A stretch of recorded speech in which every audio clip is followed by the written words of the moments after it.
ناپ تول میں کمی کرنا حرام ہے اور جہنم میں لے جانے والا کام ہے۔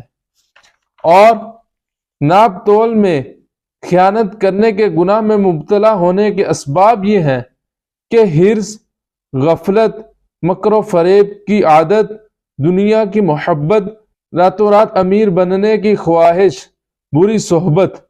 ناپ تول میں خیانت کرنے سے بچنے کے لیے جہنم کے ہولناک عذابات کا مطالعہ کیجیے اور اپنے نازک بدن پر غور کیجیے کہ ناپ تول میں کمی کرنے کے سبب ان میں سے کوئی عذاب ہم پر مسلط کر دیا گیا تو ہمارا کیا بنے گا۔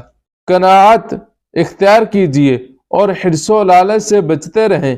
موت اور قبر و آخرت کو کثرت کے ساتھ یاد کیجیے، انشاءاللہ دل میں دنیا اور مال و دولت کی محبت نکلے گی، غفلت دور ہوگی